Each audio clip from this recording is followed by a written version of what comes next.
Os escritos de Nichiren Daishonin. O extraordinário fato de muitas obras de Nichiren Daishonin existirem ainda hoje, mais de 700 anos após terem sido escritas, deve-se em grande parte ao sincero esforço de Nikko, de 1246 a 1333, o discípulo mais próximo de Daishonin. Ele foi o primeiro a utilizar o termo honorífico Gosho para se referir a essas obras. Go é um prefixo honorífico e Sho significa escritos. E empenhou-se arduamente para coletar, copiar e preservar os ensinamentos de seu mestre. Graças aos seus incansáveis esforços, apesar das adversidades que ele enfrentou, os escritos mais importantes de Nichiren Daishonin puderam chegar a todos os praticantes na época atual.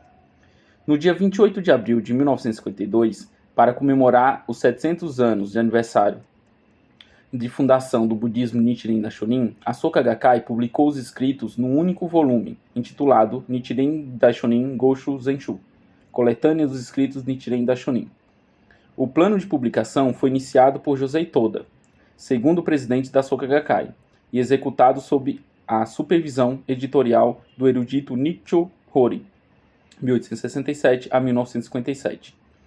Hori iniciou a carreira como bibliotecário do templo Taizeki-ji, aonde, aos 17 anos, dedicou-se em um estudo minucioso dos originais e das cópias dos escritos de Daishonin e de documentos relacionados a ele e às suas obras. Visitou vários templos durante alguns anos, muitos dos quais eram os principais templos de outras escolas a fim de estudar os arquivos desses locais. Sua pesquisa também o levou à ilha de Sado, em busca de materiais sobre Abutsubo e ao local de nascimento de Nikko. Entre os anos de 1925 e 1927, ele atuou como o 59º sumo prelado do templo Taizeki-ji, mas, após esse período, aposentou-se a fim de devotar-se inteiramente à sua pesquisa. Para esse volume das obras completas de Nichiren Daishonin foram compiladas 426 escritos, entre eles textos integrais e também fragmentos. Desse total, existem 172 manuscritos originais escritos por Daishonin. As obras de Daishonin se dividem em várias categorias. Algumas são tratados formais sobre o budismo, como várias citações de sutras e textos doutrinais. Exemplos desses tratados são estabelecer o ensinamento correto para a pacificação da terra e o objeto de devoção para observar a mente. Os tratados foram escritos em chinês clássico, que, assim como o latim na Europa até séculos recentes, era amplamente usado no Japão para obras históricas, filosóficas e religiosas. Os escritos de Nichiren Daishonin em chinês clássico destacam-se pela força e clareza de sua mensagem. Outros escritos são cartas aos seguidores leigos. Algumas delas são extensas e detalhadas e, por isso, estabelecem valiosas informações sobre atividades e pensamentos de Daishonin. Outros são comunicações breves para aconselhar ou encorajar seus seguidores. Essas foram escritas em japonês coloquial, seguindo o padrão de redação de carta do período Kamakura. Assim como seus textos em chinês, as cartas revelam o domínio de Nichiren Daishonin possuía do gênero em prosa. Além disso, vários trechos demonstram grande humanidade e extraordinária beleza literária.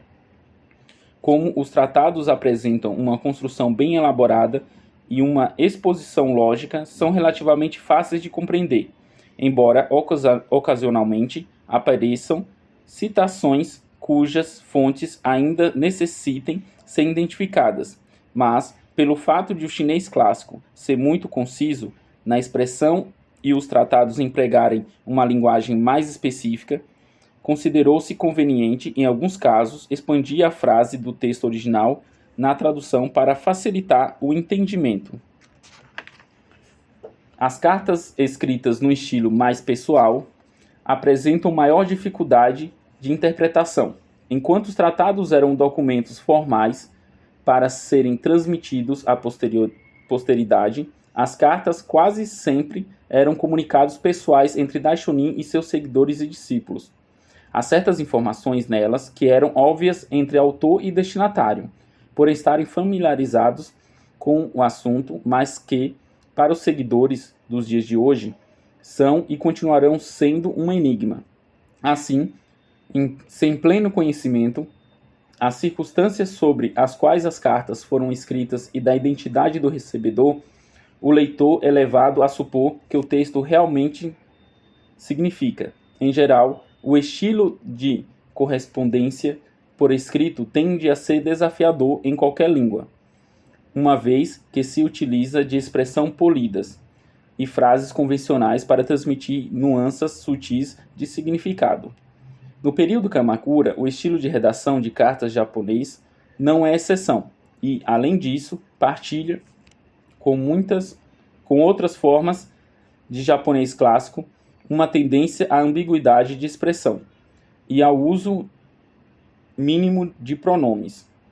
Todos esses fatores contribuem para dificultar a interpretação das cartas Nichiren Daishonin em muitos pontos. Os problemas específicos de tradução são comentados isoladamente em notas. Como o leitor poderá perceber, Nichiren Daishonin, em suas cartas e em outros escritos, frequentemente alude a vários episódios, extraídos de textos budistas ou de obras de história chinesa. Essas alusões não devem ser interpretadas como uma forma utilizada por eles somente para mostrar seu conhecimento. Essas várias menções podem parecer pretensiosas aos leitores que não estão familiarizados com o cenário cultural da época e precisam recorrer às notas para entender melhor o texto. Mas é preciso ter em mente que, para os japoneses a quem Nichiren Daishonin se dirigia, isso era algo natural. Os episódios a que ele se refere devem ter sido tão familiares aos leitores da época quanto as histórias da Bíblia ou da mitologia grega o são para os leitores ocidentais, e por essa razão eles devem ter compreendido imediatamente seu significado e reconhecido sua adequação.